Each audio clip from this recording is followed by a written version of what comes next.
बिस्मिल्लाहिर्रहमानिर्रहीम। अस्सलाम वालेकुम। कैसे हैं आप सब? मैं हूं Fatima Rubab. Welcome back to my YouTube channel.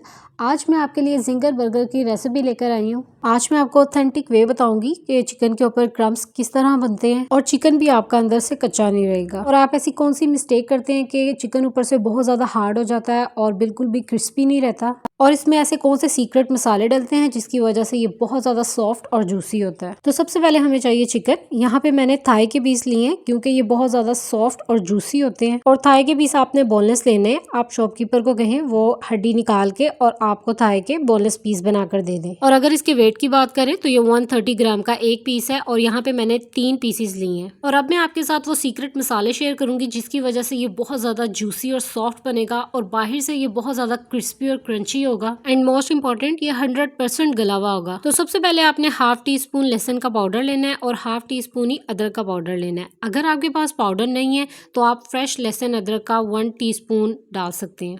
उसके बाद आपने हाफ टी स्पून नमक ऐड करना है, 1 टीस्पून लाल मिर्च का पाउडर ऐड करना है, हाफ टी स्पून कचरी पाउडर ऐड करेंगे। ये गोश्त को गलाने के लिए इस्तेमाल किया जाता है। इन केस नहीं है तो आप 2 चुटकी बेकिंग सोडा का भी ऐड कर सकते हैं या आप पपाया पाउडर भी इसमें डाल सकते हैं। हाफ टी स्पून इसमें हल्दी ऐड करेंगे, हाफ टी स्पून काली मिर्च का पाउडर ऐड करेंगे, 2 चुटकी जीरा पाउडर ऐड करना है, 1 टेबलस्पून सिरका ऐड करना है। और अगर सिरका नहीं है तो इसकी जगह आप लेमन का भी इस्तेमाल कर सकते हैं।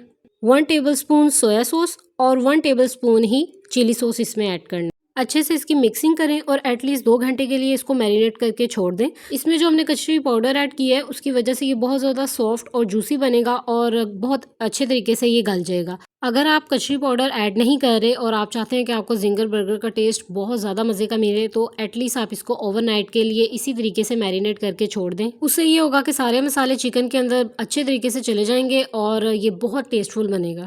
2 घंटे के बाद अब हम इसकी करते हैं कोटिंग और उसके लिए हमें चाहिए 2 कप मैदा। और यहाँ पे मैंने मैदे को अच्छे तरीके से छान लिया था। अगर आप छानेंगे नहीं तो आपके क्रम्स अच्छे नहीं बनेंगे, तो आपने इसको ज़रूर छानना है। इसमें हम ऐड करेंगे 1 टीस्पून नमक, 1 टीस्पून लाल मिर्च का powder and very important 1 teaspoon लहसुन का पाउडर और इसको अच्छे तरीके से मिक्स करेंगे। आपको जो एग्जैक्ट टेस्ट और फ्लेवर चाहिए वो इसी से आएगा, तो आपने इन चीज़ों को लाजमी ऐड करना है। आपने चिकन को जितनी मर्जी अच्छी मैरिनेशन की हो, अगर मैदे के अंदर ये तमाम मसाले ऐड नहीं करेंगे तो आपके क्रम्स में बिल्कुल भी टेस्ट नहीं होगा। उसके बाद आपको चाहिए पानी रूम टेम्परेचर का। अब आपने चिकन के पीसेस को जो हमने मैरिनेट करके रखा हुआ था 2 घंटे से, इसके ऊपर अच्छे तरीके से मैदे को लगा देना ताकि इसके ऊपर जितना भी मॉइस्चर है, नमी है, वो सारी खत्म हो जाए और इसके ऊपर मैदे की एक लेयर बन जाए। जैसे ही सारा मैदा इसके ऊपर लग जाएगा, अब आपने लेफ्ट हैंड से इस पीस को उठाना है और पानी के अंदर इसको डिप कर देना है 3 से 4 सेकंड्स के लिए। उसके बाद आपने पीस को उठाना है और जितना एक्स्ट्रा इसके ऊपर पानी होगा वो खुद ही निकल जाएगा और अगेन आपने मैदे की इसको कोटिंग करनी है और दोबारा आपने पीस के ऊपर मैदे को अच्छे तरीके से लगाना है। इस प्रोसेस में आप बिल्कुल भी जल्दबाजी ना करें अगर आपको चिकन के ऊपर अच्छे से क्रम्स बने हुए चाहिए तो। जैसे ही आप इसके ऊपर दोबारा से सारा मैदा लगा लेंगे, अब बारी आती है कि क्रम्स किस तरह बनाते हैं। उसके लिए आपने इसको हाथों से इस तरीके से दबाना है, मरोड़ना है। आराम आराम से आपने इसको इस तरीके से दबाते रहना है। इस तरह जो नीचे मैदे की लेयर है वो टूटना शुरू हो जाएगी और इसमें लाइंस पड़ना शुरू हो जाएंगी और ऐसे ही क्रम्स बनते हैं।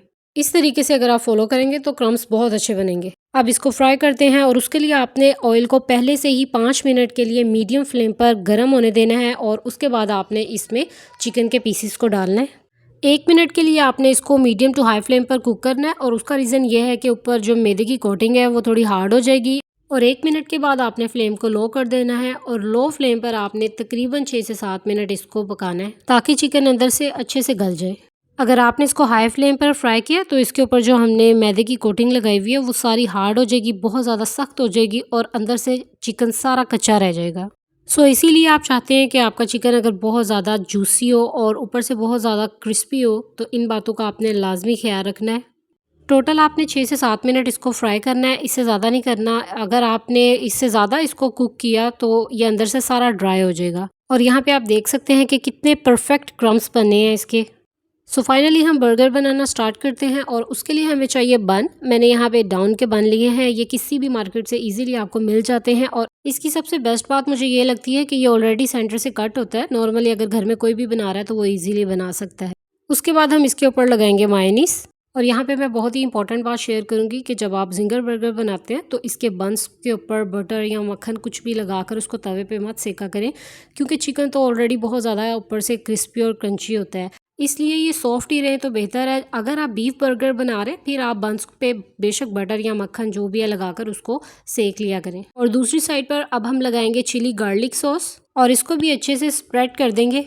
अब हम रखेंगे इसके ऊपर सैलेड लीव्स, और सलाद पत्ता के अलावा इसके ऊपर और कुछ भी अच्छा नहीं लगता। और फाइनली अब हम रखेंगे इसके ऊपर चिकन के पीसेस। बाकी अगर आपको अच्छा लगता है तो आप इसके ऊपर खीरा, टमाटर, प्याज, आइसबर्ग या बंद गोभी कुछ भी आप रख सकते हैं। और चिकन के ऊपर हम थोड़ी सी मायोनीज और चिली गार्लिक सॉस डालेंगे ताकि ये थोड़ा और जूसी हो जाए। और फाइनली दूसरा बन भी हम इसके ऊपर रख देंगे और यहाँ पे ये माशाल्लाह रेडी हो चुका है। This is the final look माशाल्लाह, and the taste is super duper yummy. अगर आपको जिंगर बर्गर बहुत पसंद है तो आपने इस रेसिपी को ज़रूर ट्राई करना है। ये बहुत ही जूसी और सॉफ्ट बनता है और बाहर से ये बहुत ज़्यादा क्रिस्पी होता है और बहुत ही मज़े की रेसिपी है। सो रेसिपी अच्छी लगी तो वीडियो को आपने लाइक करना है, चैनल को सब्सक्राइब करना है और सबके साथ शेयर करना है। अल्लाह हाफिज़।